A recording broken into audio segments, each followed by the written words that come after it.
like to welcome everybody to the first episode of Bettor with Jesse James here at G5 Sports Talk Radio. Real quick, man, we're doing a lot of great things. We're in the early stages. One thing I love about what's going on is we are being real and we're being transparent, and I believe that's why Larry called me to come aboard, man. I'm going to have segments every week. I'm going to give you guys great information. And also, too, I'm going to talk about packages, man. We got multiple packages. $99 a month right now for MLB is crazy. So that being said, I don't want to sound like I'm on here on a commercial. What I want to tell you is we're going to be here to give out not only information, but be here for you. So, for example, if you're paying somebody for their picks, have that guy show you his picks. Let's be transparent. Let's be real, okay? Are you going to make money? Yes. Are you going to make money every day? Probably not. But here's the thing, as long as you're making a profit, it doesn't matter. And that's what I'm gonna do on my show, Bettor.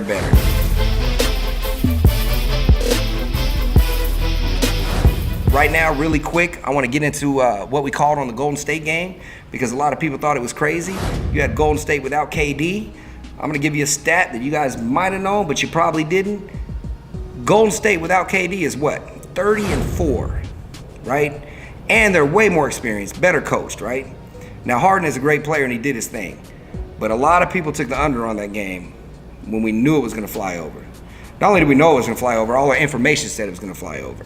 Plus, with the Golden State call, I gave out just the points to the subscribers because I didn't want to get greedy. I knew they were going to win money line in my heart, but everything pointed to them covering the spread with Houston winning narrowly. So that being said, I don't want to ramble on all day. We got a lot of great plays today. We just got a power play from Larry himself. We sent that out to all subscribers. And I want to thank you guys again for tuning in. And I got a special guest on today's show, man. You guys are going to be really excited to see him. I'm not going to tell you who it is. It's going to be a surprise. And thanks for tuning in, man.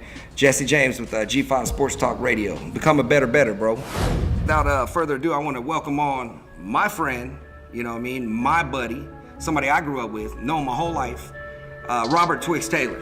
What's up, brother? What's up? Oh, man, good to see you, man. Good to see you, brother. I appreciate you coming on. You know what? Let's start out by saying this, right? I've known you my whole life. True.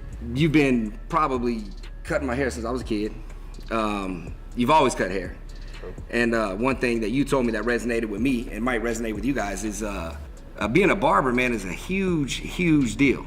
You know what I mean? Because you become people's, not even their advocate, their counselor. There you go. Therapist. Homie. Like a brother sometimes. There you go. You help out the community, especially with the kids and all that. I mean, they come in the shop and might need to sweep the floor. You might pay them, things like that. What do you like most about cutting hair, and what got you into that? Well, I started cutting hair because my mom messed my hair up. Okay. I had the Gumby, the Bobby Brown Gumby. Yeah. From the cable art, bought some $10 clippers and gave me a $2 cut. J.D. Smith, matter of fact. Okay. So ever since Home of the Braves. Home of the Braves. Of the Braves, right. So ever since then, I've been cutting hair. But one of the things I like about cutting hair the most is interacting with the community. Yes. You know, and meeting people from different, tax brackets. You can cut somebody who just came from being homeless. You cut somebody who sells homes right after it, and you're a sponge of information. Yeah. So it's cool. That's amazing, man. Because a lot of people they take for granted like a certain job or job titles. But let's flip that and get into you being an entrepreneur. I remember you saying entrepreneur when I couldn't spell it. We're talking 20 years ago. I'm an entrepreneur. I'm doing this. When you went to barber school in Long Beach, I remember you left. That's before we moved in together. I mean, we've known each other a long time. I remember you telling me my goal is to have 7 barbershops or whatever the case was, right? Yeah. And I was like, kind of at that time, I was doing my thing. I was kind of like, damn, 7 barbershops. I mean, but then I'm thinking, damn, that's a lot of money. Because from a business mind, you think, damn, that's a lot of money.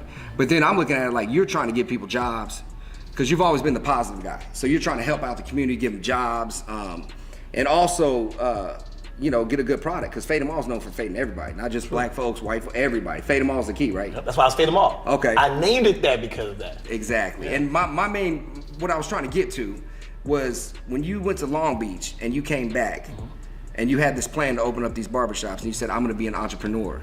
At what point in time did you know how lucrative and how successful you could be in a community that needed this? Honestly, it happened by default. So that was my goal, get my own barbershops. My sister said, I'll help you with your first one if you need to, because she just got into doing mortgages at that time period. But what happened was I got a little, what you want to say, I got content at working at another barbershop. Because you're making so much money. So I'm making money in my life and my time. I'm thinking I'm making money, right? It took that shop to tell us they were going to close down for 3 months. Okay. Because I had to change locations. Oh, wow. And that's when I had money saved up. And I'm 21 years old. Yeah, I had 2 cars. Yeah. We had the house up there. Yeah. So I was like, I'm gonna buy another car. The craziest thing, I'm about to buy a 3rd car and didn't own my house. Right? Crazy, right, yeah. So when the shop owners told us that they were gonna shut down for 3 months until the new shop opens, that's when I took the money from the car I was gonna buy. I was gonna buy a Jaguar, a big body Jaguar. Yeah, I remember that, yeah. And I got my first shop. So when I got my first shop, that's when I realized, like, wait a minute, it's actually cheaper at that time period to own my own shop than to work at somebody else's shop. And times have changed in money, so it's hard to do that now. Yeah. You know what I mean? You can't, as in getting more barbers, but just by me owning the shop by myself, it was cheaper than to work at somebody else's shop. That is crazy. And on top of that, I could name, several people I know that are employed, and they make barbers make a lot of money, don't get it twisted. It's crazy because when you know somebody that's still cutting hair and they have several successful businesses, that lets you know how important it is, number one, how much you love it, and it's a craft. But I want to switch gears here, and I want to go into, I know that we grew up making music. Yes. So a lot of people don't know we grew up making music. Me and Twixx actually got close, like right out of high school. They had a group called LSD1. Banks family, real powerful family here in Vegas. A couple of the Banks brothers were inside this rap group, and I heard some songs and I'm like, wow, this dude's amazing, he's crazy. And I was trying to rap, and I thought I was the best, till I heard this man. Then, you know what I mean? And I don't want to sound like that's how I felt when I met DB. That's how I felt. Exactly. I thought I was great too. I was like, wait. Exactly. Shout out to better than me.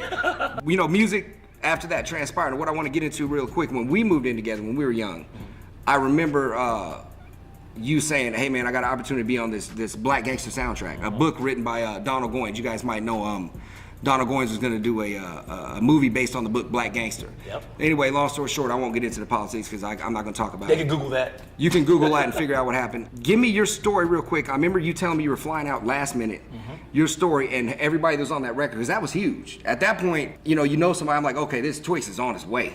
I thought I was out there myself. I thought it was a home run. So tell me about that experience. So break it down in a quick nutshell. Black Gangster was a book written by Donald Goines. Yeah.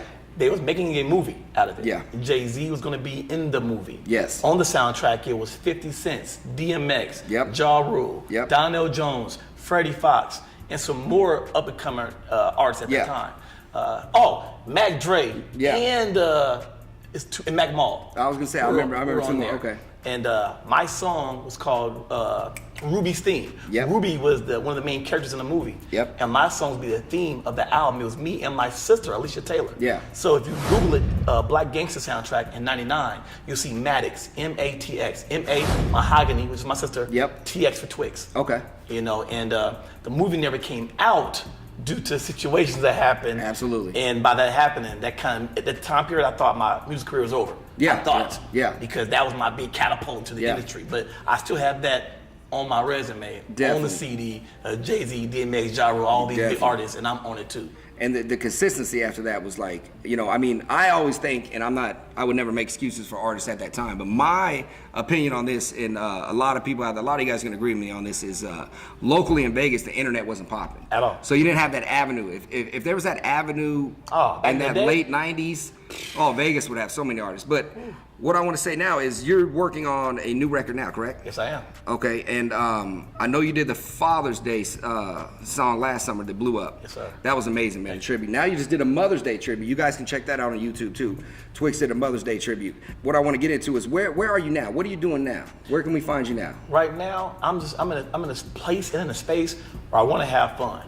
I got some songs rapping about women, but not in a negative way. Okay. Just having fun because, I'm at that age now. If I'm not giving you education, I'm not educating you on something. I want to have fun. Yes. So either the songs are about uplifting or it's about fun. Nothing negative. That's amazing, man. People don't understand what you are is what you eat, what you are is what you hear too. Oh, absolutely. If you keep hearing certain things about yourself or about your culture, you believe that's yourself. You know what? You speaking on that? I read something the other day. It said diet isn't just what you eat. Diet's what you listen to, what you take in, what's right. Energy is everything. You taught me that. Next category I want to talk about is, I'm scratching this off like David Letterman because this is how I'm doing it, right? So you start out with the parties. Yes, sir. Okay, the parties were amazing, legendary. If anybody grew up in Vegas knows this man is legendary for the parties. I can't thank you enough for the safe environment most of the time. I mean, you can't control everything. Safe, and back then I didn't get it. I was a knucklehead. I was hard-headed. True. About you telling me what to keep it in, and support and all that. And what I think is now with your new transition, I'm not going to announce it. I'll let you announce it. Okay. Do you think that being a respectable entrepreneur in business world, and then looking back and everybody having a 30-year history with you, do you think by them trusting you and having a great time with you, because a lot of people, we translate people with memories. True. So if everybody thinks about Twixx, 99.999% of the time they think of a great memory. I can't think of anybody ever bad-mouthing you, you know what I mean? So I think that plays a big role in your next steps and where you're going. Do you think that the parties made you more of a pillar in our community because people trust you and they know they have a great time with you? I definitely believe that. And they did it too. Okay. By me being a promoter and throwing these parties and putting the whole events together. Like I said, I'm not there just to make money. Yeah. I'm there to make smiles. Yeah. You make smiles. I say this on every interview because I live by this. Yes. If you make smiles, you'll make money. If you make 1 million smiles, you'll end up making $1 million. That's how it works. And then you get residual income of smiles. And that's, you know what? And that's what we're trying to do here at G5. Like, we're trying to make people have fun sports betting and realize you're not going to win every bet. Right. But you can have fun doing it. And if you win more than you lose, you're making a profit. Right. Now salute y'all about that. And I mean, we're just trying to keep it there. But I thought that was a good question because I think that the parties and you being somebody can, every time they're in their mind it resonates is I had a great time. Or Twixx did this, and you've always been positive. That's it. People are celebrating their birthdays. They're celebrating weddings. And they trust. I feel like this. You're trusting me with your celebration. That right there is a whole nother situation. Yeah. You're trusting me to throw the party after your wedding. You're trusting me to do your birthday party. Yeah. So guess what? I'm gonna make sure you're the star. I'm gonna make a flyer, put you on the flyer. My name's small, your name big, like I always do. Yeah. I started that out here. You did. Jesse James party. And the color themes. Hosted by Twixx. The color themes. And the color themes. That was awesome too. Now you are invested in it. Yeah. You're not just trying to have fun. You're invested. You're gonna pass the flyers out yourself because it's your party. Smart. Hosted by me. Well, you know what? And that's believing in the product too. Yeah, true. And that's the key is when you believe in your product, no matter what you do, you're gonna be successful. That's what I believe. Let's talk about sports, man. All right, I know, and you guys might not know this, being from Vegas, we all had a different NFL team. I've been a Dolphin fan. Y'all motherfuckers been making fun of me forever, but they've been making fun of me for being a Dolphin fan my whole life. Bengals fan. How'd you become a Bengals fan? Crazy story. So everybody asks me, how'd you become a Bengals fan? You in Las Vegas. It's the colors, ain't it? It's the I knew it. It's not just the colors. What it is the Bengals had one of the few helmets that didn't have a logo on it. Okay. And as a kid, that was tight. And Tony the Tiger was big in the 80s. Oh, yeah. So you had Tony the Tiger. They looked like Tony the Tigers. You feel me? So I'm rolling with the Bengals. Oh, my That's goodness. why. Okay, all right. Let's flip this one. Okay, a lot of people know this. You are a big Cavs fan. Big time. So, big LeBron fan.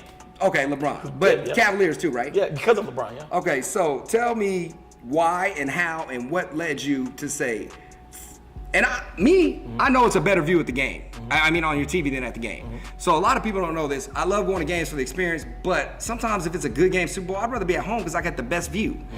That's probably how you felt with the finals. Yeah. Why did you travel to Cleveland just to celebrate the championship? So I'll explain why I like LeBron, why I love LeBron. I say love. The problem with me, we hate it. I love LeBron, don't know him. Okay. Because what he stands for. First of all, amazing. First of all, LeBron had the biggest hype for anybody in any sport before they became professional. Absolutely. And he actually lived up to it. Absolutely. And even a hater could say he closely lived up to it. Oh, absolutely. I've never seen Jordan have hype like that going to the league. You're absolutely right. He got in the league and made himself. Oh, yeah. Kobe didn't have hype like that. Yeah. They're legends, they're icons. Yeah. But LeBron already had the hype. They called him King James before he got in the league. 18. He got $99 million from Nike before he played one game. So LeBron first points was dunking. You know what I'm saying? Right. So LeBron or the Cavs? So by LeBron playing for the Cavs, right? That's what made me love the Cavs. And the Cavs to me is a underdog city. Nice. Even though Vegas makes millions and billions of dollars every day. We're still an underdog city when it comes to artists out here. Yeah. I'm from Vegas. He can't rap, from Vegas. Yeah. She can't do this, that's from Vegas. We're an underdog city. You're absolutely right. So I had a correlation was they're like us to a point. Yeah. They're an underdog city. Okay. So I love LeBron for his business aspect, everything he does. That's why I ride hard with him. To me, if you hate LeBron, you're just a hater. Oh, period. Especially if you're a black man, in my opinion. No, we're talking. If you're a black man and you don't, for what he has done and what he's doing, and so all these kids in college, I can't. It's absolutely crazy. And I feel like this. I feel like I want to be a LeBron type person. What I do, I want to be that successful. Yeah. How you hate success? It's crazy. That gets deeper. It is. It's a deeper. That's why I wrote it. But the parade. Okay, so you fly off the plane, you touch down, you're by yourself. By myself. Okay, and I'm not doing research on this guy. These are literal. We talk all every day. Yeah. When you touch down by yourself, what's the first thing you do? First thing I do, I get there at 6 a.m. Right? Okay. First thing I do is realize how packed it is at the airport. Okay. I thought I'll be there early. It was already thousands of people at the airport already because the train's right there. Okay, all right. And they're trying to get downtown. Okay. It took 5 hours to get downtown. Downtown's only a 20-minute drive from the airport to downtown. It took 5 hours because thousands were in line already. So the crazy thing is, I made a jersey that said Achieve Land. Oh, nice. Everybody have Believe Land. Yeah. I made Achieve Land because we did it. Yeah. So ESPN actually ended up giving me a shout out in an interview. There you go. Because my jersey said Achieve Land. It's like, nice jersey, where'd you get it from? Nice. I said, I made it. And I said, I'm from Vegas. What? Everybody around me was like, what? You from Vegas? You're a Vegas fan of Cleveland? Like, yeah. Okay. And they gave me a shout out on ESPN about me being there and leaving work. You always been a trendsetter though, man. And that's dope, because everybody had Believe Land. You come with Achieve Land, especially because you ain't from there, so that'd be kind of like getting into their stuff. I remember you telling me a story about a lady on the train in Cleveland. Yeah, on my way back from the parade. Okay, yeah. On my way back from the parade, I'm sitting next to this older white woman. She's probably like 70 something. Okay. Right? And she's like, I'm so glad I was here. Yeah. Right? So I'm glad you're here too. I'm glad I'm here too, right? Yeah. She said, I thought I wouldn't make it. Wow. So I thought she meant just coming to the parade. Me too. Yeah, that's what I was just about to say. Yeah. Right. So I'm like, oh yeah, I'll rush here to get here too. She said, no, in life. I'm like, what do you mean? And she's like, I have cancer. Oh my God. And I had another surgery. And I thought I was not going to be alive to even be here right now. Oh wow. She said, I was literally in the hospital watching the game. And she said, when LeBron went up and blocked that shot. Oh yeah. She said, I knew it was possible. And she said, then Kyrie made the three-pointer. Oh my God. She's like, by them winning, because it's all odds, against all odds. Oh yeah. She said, by them winning, I knew I could survive. And she said, because of that game, that gave me the power to be here. So I already told my family, my kids, that I'm gonna be dead. I told them, make sure, check the will. And when she told me that, much as a LeBron fan, I believed I was. I'm getting chills right now hearing it. Man, I tried everything not to cry, literally, in front of this You got me woman. tearing up, like I said, right now. It was that real, bro. So I'm like, was she LeBron or Cleveland fan? She lived in Cleveland. She's like she was a Cleveland fan. Yeah. But by LeBron doing that, she said LeBron. She said his name. She said LeBron is the reason I'm here. Oh, absolutely. You know what I mean? Yeah. And I don't treat no man as God. Only God is God. Yeah, you know? Absolutely. But I give the ultimate respect to people who do things, and for him to do that was dope to me. So I commend dude. You know what I mean? So that's why I'm a LeBron fan too. You did. Mm-hmm. But I have to say this about Cleveland. Before the season started, I said I will be in Cleveland for the parade. That is true. And I was saying it all year. Remember, they wasn't doing that good at first. You're right. I was saying it all year. You're I right. will be in Cleveland. Whenever This the is a parade fact. is, it's a fact. Yeah. So I'm a man of my word. They won on Father's Day. That was a gift because I am a father. We are fathers. You feel me? They won on Father's Day. The parade was on Wednesday. I found out they announced the parade to Tuesday night. Yeah. I bought my ticket for a crazy amount. Yeah, it was the last minute. I remember you called me telling me. Yeah. And I went out there. I was there from 6 in the morning to 5 p.m. Came right back. So I had to put that on the record for those who doubted me. But you know what? I remember you calling at the barbershop and everybody was saying, oh, no, you tripping, whoop-de-whoop. And I'm like, okay. I don't say that because I know sports. So that's why at the barbershop I'm always sitting back laughing, because I tell people, don't bet that, bet this, don't bet that. This was beforehand, right? But anyway, like I said, I want to thank you again, man. I know you're busy coming by, and I appreciate it because being the first episode of Better. Thank y'all, man. This means a lot. I'm going to finish every segment with something I call Finish This Line. Okay. All right? I can't do cocaine, bro. Why not? So this one. So finish this line, right? Okay. Right now, I'm listening to blank in my car. Right now I'm listening to 88.9 NPR News because I learn something every day and I want to know about the world. And that's because music is 24/7, so you like a break from music. Real talk. All musicians do that if y'all don't know that. Okay, I get it. And NPR is very informative. And I get information to write music. I get information from there to write my music. Or you be hip to investments. Right. Like the new teams coming to Vegas. Right. Right? All right, so next one. I can't stand when people blank. I can't stand when people are listening to their cell phone out loud next to people they don't know. It's so rude. Yeah. You know what I mean? Like my sound space, that's your space, put earphones on. I can't stand that. If you have a cell phone in my barbershop and you playing your music, I'm like, hey bro, we have music for everybody. Oh, especially if there's kids. Especially if there's kids, yeah. That's so rude. Definitely. I can dig that 100%, especially in the restaurant. I work in the restaurant business, so I know So that. rude. All right, last one. In 2 years, I will be blank. 2019, 2 years. 2021, I will be mayor of North Las Vegas. And I can't. And I believe you 100%. I believe him 100% because this is one of the very rare people on planet Earth that when he tells me he's going to do something, he does it. And that's why I wanted you to be the first guest on Better. I consider you family, and I feel wrong not having you on first on my show. I appreciate that. Robert Twixx Taylor, for all your time. I appreciate you, brother. I'm going to give you this parting hat gift. G5 Sports Consultant. Oh, man. Right? Appreciate it. I appreciate you, man. BDK all day. All day. Every day. It don't stop. Put it on now. There you go. Shout out to y'all once again. Oh. The best of luck for everything. Oh, Shout definitely. out to Larry, man, G5 Consultants. Appreciate man, that. y'all in here, man. Man, we trying. We trying. And that's a Rizap.